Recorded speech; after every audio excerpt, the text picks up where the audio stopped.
List দেখো, তারপর আমাকে বইলো, ঠিক আছে? না লাগবে না, তুমি যখন অনেক টাকা ইনকাম করবে তখন আমাকে বেশি করে শপিং করে দিও, কেমন? আর অনেক টাকা ইনকাম করবো মানে আমার বাপের কি কম আছে নাকি? আমার বাপের টাকাই তো আমার টাকা। তো কি হয়েছে, একদম বেশি কথা বলবে না। আচ্ছা ঠিক আছে, বলবো না। মামা চলে এসছি, রাখো রাখো রাখো রাখো। আচ্ছা যাই তাহলে, রাতে কল দিও কিন্তু। হ্যাঁ ঠিক আছে, অবশ্যই কল দিব। আল্লাহ হাফেজ। ঠিক আছে, আল্লাহ হাফিজ। চলো চলো চলো। হ্যালো, কে?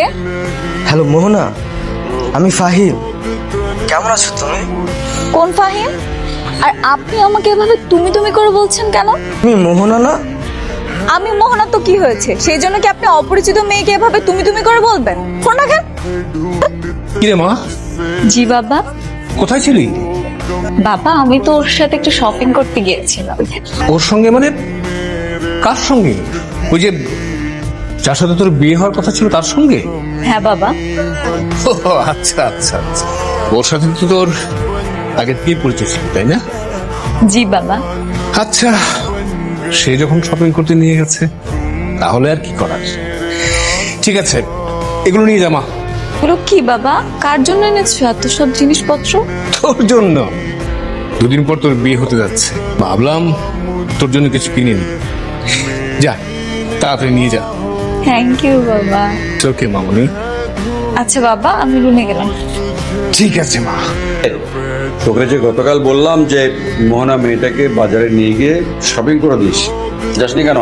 কি বলো বাবা, আমি তো গিয়েছিলাম, আমার যেতে হয়তো একটু লেট হয়েছিল, তারপর তো ওকে শপিং এ নিয়ে এক গাদা শপিং করলাম। বলিস কি রে? হ্যাঁ।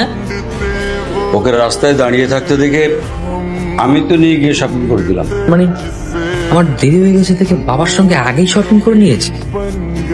আমি শপিং করে দেওয়ার পরে আবার তুই শপিং করে দিলি? কি হয়েছে, একমাত্র ছেলের হবু বউকে দিয়েছো?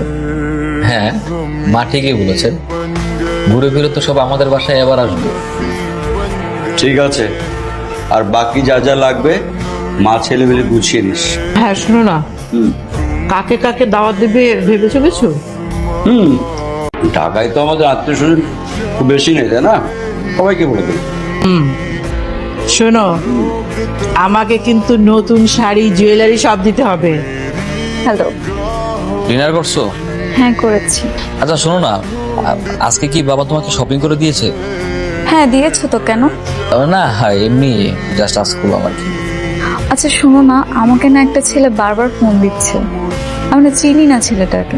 কি বলো, একটা ছেলে তোমাকে বারবার কল দিয়ে ডিস্টার্ব করছে? আরে আমাকেও তো একটা রং নাম্বার থেকে একটা মেয়ে বারবার কল দিয়ে ডিস্টার্ব করছে। আমার মনে হচ্ছে কেউ একজন আমাদের মাঝখানে না ঝামেলা লাগাতে চাচ্ছে। সেটাই তো, আর বললেই হবে নাকি ঝামেলা সৃষ্টি করবে? না না না, একটা কিছু একটা করা লাগবে। আরে তোর বিয়ে কিন্তু আমি পুরোপুরি ঠিক করে ফেলেছি, তোর কোনো আপত্তি নেই তো?